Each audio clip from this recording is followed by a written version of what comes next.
शिशु, तुम्हें पता है 25 तारीख को 25 दिसंबर को क्रिसमस मनाया जाता है, जिसमें सेंटा आता है जो बच्चों को गिफ्ट्स देता है और बहुत सारी चीज़ें होती हैं।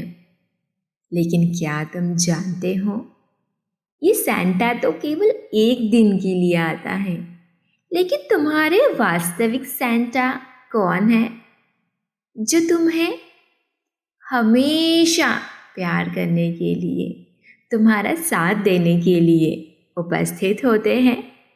मैं आज तुम्हें तुम्हारे वास्तविक सेंटा क्लॉज से मिलाना चाहती हूँ। तुम्हारे असली सेंटा है तुम्हारे माता पिता, जो तुम्हें जन्म देते हैं, जो हमारे जीवन का एक अभिन्न अंग हमें बनाते हैं। तुम्हें पता है, जब तक हम उनकी लाइफ में, उनके जीवन में नहीं आते हैं, तब तक वे बेफिक्र होकर अपने जीवन को जीते हैं। लेकिन जब उन्हें ये पता चलता है कि एक नया जीवन, उनका अपना अंश एक शिशु के रूप में उनके जीवन में आने वाला है, तो वे पूर्ण रूप से सजग हो जाते हैं।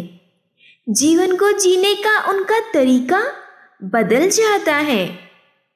उनकी हर थॉट में, उनके हर विचारों में उनका शिशु होता है। उसे हमेशा ध्यान में रखकर ही वे कार्य करते हैं। एक माँ का जीवन तो उस 9 महीने की अवस्था में पूरी तरह बदल जाता है।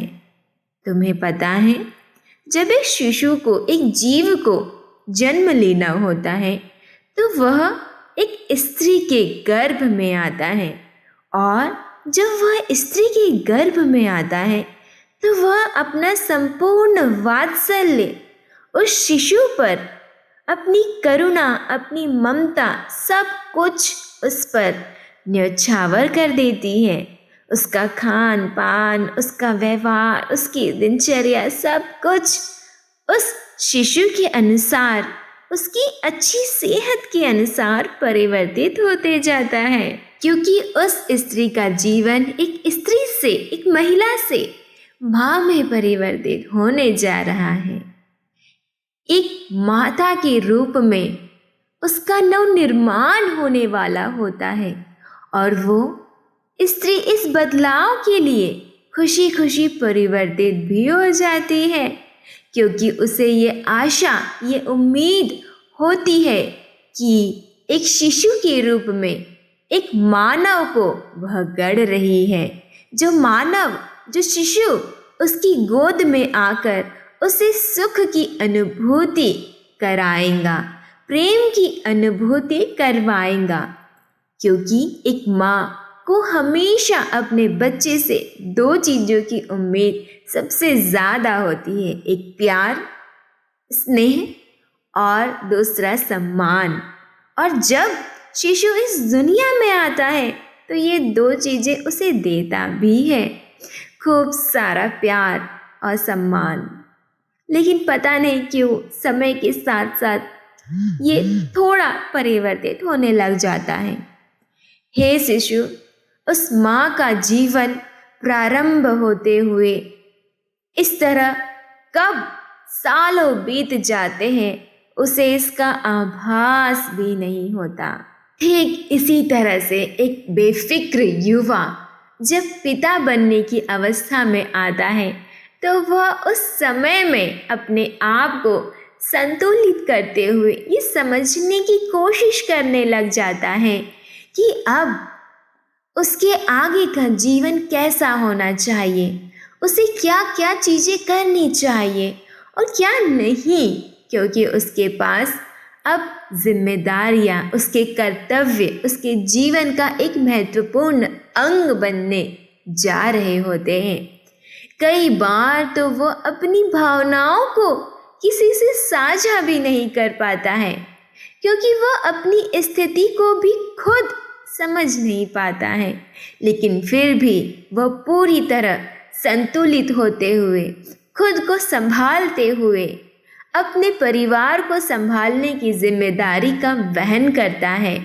और धीरे धीरे जब उसका शिशु वृद्धि करता है, उसे एक सुखद अनुभूति होने लगती है और वह अपनी पूरी दुनिया अपने परिवार में खोजने लगता है। इतना परिवर्तन एक माता पिता अपने जीवन में करते हैं।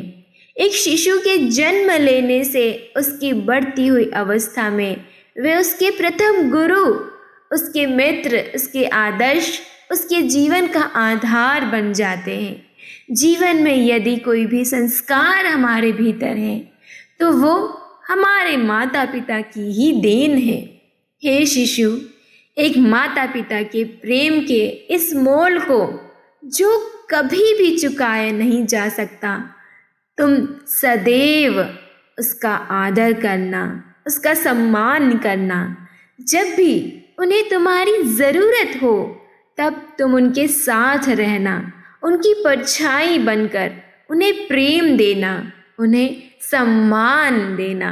हो सकता है कि जीवन के किसी मोड़ पर उनके विचार और तुम्हारे विचार एक समान ना हो, लेकिन तुम इस परिस्थिति से अपनी समझदारी से निकलते हुए उनका साथ नहीं छोड़ना, क्योंकि उन्हें तुमसे कुछ नहीं चाहिए। वे तो समर्थ है अपना जीवन जीने के लिए, लेकिन उन्हें तुमसे प्रेम, सम्मान, तुम्हारा समय, तुम्हारा हंसता खेलता हुआ जीवन चाहिए। इसीलिए कभी भी इतनी आभासिक ऊंचाइयों पर मत जाना जहाँ से तुम्हें अपने माता पिता ना दिख सके। तुम सदैव उनका मूल्य समझना, क्योंकि वही है जिनकी वजह से तुम्हारा अस्तित्व है। तुम्हारे माता पिता ही तुम्हारे वास्तविक, तुम्हारे असली सेंटा क्लॉज है। उन्हें अपने प्रेम से हमेशा संभाले रखना।